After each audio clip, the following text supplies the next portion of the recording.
whether during the time that you were the deputy, did it ever occur that U.S. attorneys were terminated or asked to resign? And if so, without identifying the individuals involved, could you describe what the process was that you followed? Certainly. I remember two occasions on which we asked U.S. attorneys to resign. Both had engaged in what I considered serious misconduct, and one was when John Ashcroft was Attorney General, the other was when Alberto Gonzales was Attorney General. In each instance, my recollection is that I spoke to the Attorney General about the misconduct, laid it out, we discussed it and how serious it was, and got his approval to have my senior staff member, David Margolis, who's been mentioned, place a call to this individual and suggest that he resign. And in both cases, that's what we did. That I talked to my staff about it quite a bit, talked to the Attorney General, then had Mr. Margolis place a call and tell the U.S. Attorney that it was time to leave and explain why, that given what had been found and the conduct that had been discovered, that it was not appropriate for them to remain in office. And one U.S. Attorney resigned in response to that call. The other insisted on being fired by the President, and so we had the President actually fire him by letter.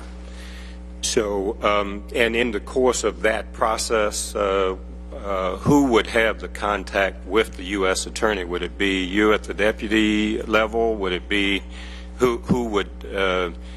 would there be any discussions with the U.S. Attorney who was being considered for termination about the allegations?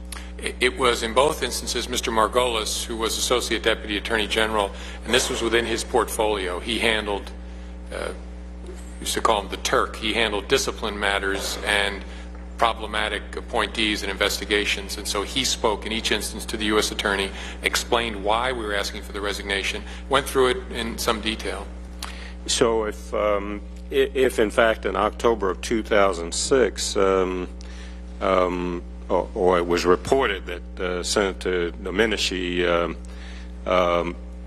who interestingly enough had recommended Mr. Iglesias for his job, then decided that Mr. Iglesias was not, quote, up to the job, is what I understand he said. Would there have been a discussion in this process that you had historically followed with Mr. Iglesias about that before a termination occurred, or would you just up and fire Mr. Iglesias one day without that kind of discussion taking place? I guess all I can speak to is what my experience was, and that is in both of the cases where I was involved with doing that, terminating a U.S. Attorney, there were extensive discussions with the U.S. Attorney, so they understood why we wanted them out. And the two I was involved with were not, I'm not going to go into it here, but were not close calls. I mean, these were, as soon as you read about it, you said, this guy's got to go. But we explained it through Mr. Margolis to both people in the two cases I was involved with.